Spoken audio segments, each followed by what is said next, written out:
Aqui o Brasil é um país feito de portugueses, né? Originalmente, né? E os portugueses e os espanhóis, eles são enrolados, eles não gostam de escrever contrato, o contrato deles é com a palavra. E o português, ele, como fala, ele gosta de se aproveitar. Mas se a pessoa perceber que o português está se aproveitando, falando, não, não, tá errado, o português vai lá no dia seguinte, não, cara, eu errei, eu realmente vou te pagar mais. Ai, eu tô com um cachorro novo aqui. Ele tá aqui. Psiu, psiu. Ô Hulk, fica quieto, Hulk. Ô Hulk. Ô Hulk, deixa eu lá pegar ele. Esse Hulk, meu Deus. Nunca vi um cachorro tão chato assim na vida. Mas ele já tá aceitando as minhas regras já. Não tem nada chato, impossível. Eu levantei aqui, ele já tá no meu pé, no meu saco. Que foi, Hulk? Que foi, Hulk? Para de ser chato, Hulk. E aí, voltando à questão aqui, o português, ele sempre foi enrolado. E tudo na vida do português sempre está errado. O português aceita um trabalho impossível de ser feito e ele vai lá e faz. Na época da escravidão, iam tanto os escravos do português para trabalhar, porque não eram todos os portugueses que eram ricos, né? E muitos dos escravos ou das escravas se casavam com português ou tinham um caso extraconjugal com português.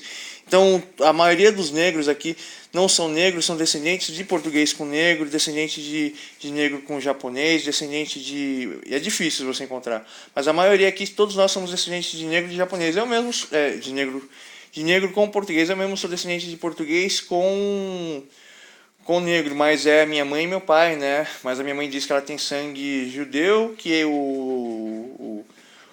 acho que o avô dela era descendente de judeu, que cresceu em Portugal, fugiu de Israel.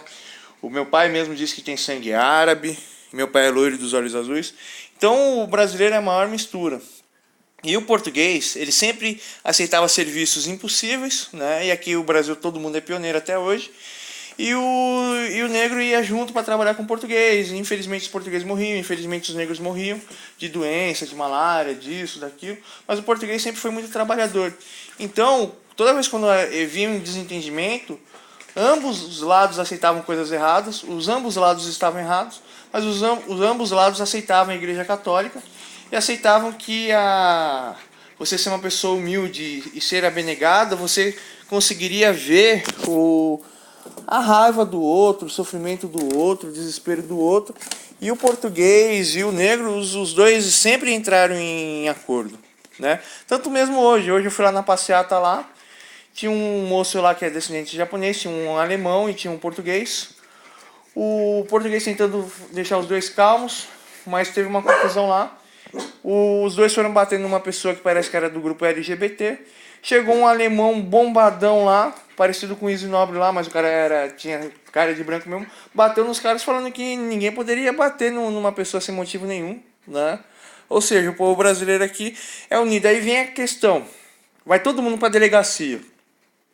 Eu tinha filmado a situação, sou responsável, mas eu tinha tentado apaziguar as coisas. Uma feminista começou a provocar os caras, eu segurando. Eu falei, pelo amor de Deus, senhora. Não... Quando eu falei em Deus, a senhora tremeu. Assim, falei, pelo amor de Deus, senhora, não provoque esse homem. Esse homem, ele não tá no normal, não pode provocar, ele não tá no normal e tal. Mas eu não ia deixar ele bater na senhora, né?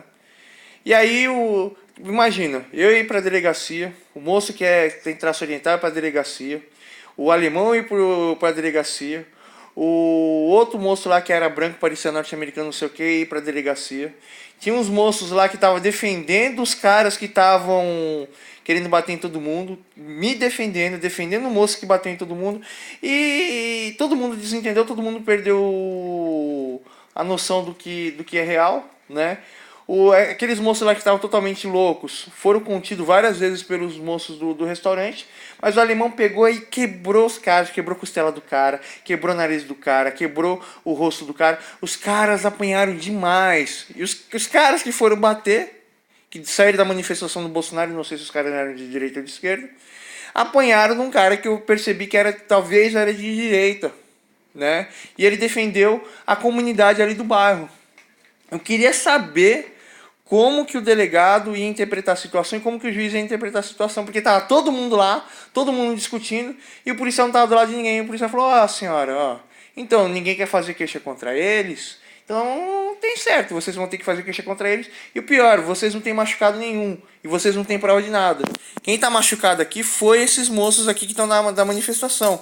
Mas eles ficaram machucados porque eles foram bater em um moço que era LGBT e foram bater numa certa idade. E esse moço, que parecia que também saiu da manifestação do Bolsonaro, não aceitou os caras invadirem lá e tal, mas os moços eles estavam fora de si. Muito fora de si. E eu tinha basiguado tudo, mas uma moça de esquerda, eu não vou tirar a razão dela, alimentou o fogo dos caras. Eu tinha convencido os caras de ir embora. Eu fui trocar. Infelizmente, quando você tá fora do si, você tem que dar razão pra pessoa. Não, você tá certa, a pessoa tá errada e tal. As moças não gostaram que eu dei razão pra eles, achando que eu tava passando pano pra eles. Mas eu queria que a confusão acabasse. Porque é o seguinte, acontece confusão, policial não é Deus, juiz não é Deus de restituir machucado, agressão. Ou quando você agride uma pessoa, a pessoa fica abalada pro resto da vida, fica com danos psicológicos, né? Então a nossa lei é interpretativa porque a vida do brasileiro é uma confusão absoluta. Não tem certo e errado. Por exemplo, eu conto essa história realmente para um estrangeiro, o estrangeiro vai ficar bobo, porque ele não vai entender o que aconteceu ali, né? Então a nossa lei é interpretativa muito, eu acredito por causa disso, por causa do povo brasileiro. Tá todo mundo errado e tá todo mundo certo ao mesmo tempo, né?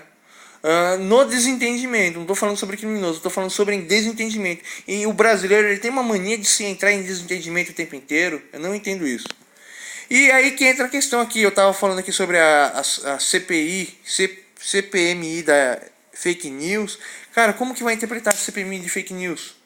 Se cada canal é um mundo e esse mundo ele põe a sua realidade. O canal que se parece mais com jornalismo aqui é o Universo. O meu canal aqui, ele poderia ser taxado de fake news 24 horas, porque eu não digo nada de forma real, eu falo tudo de forma abstrata no meu canal. Falei pra vocês, pessoal.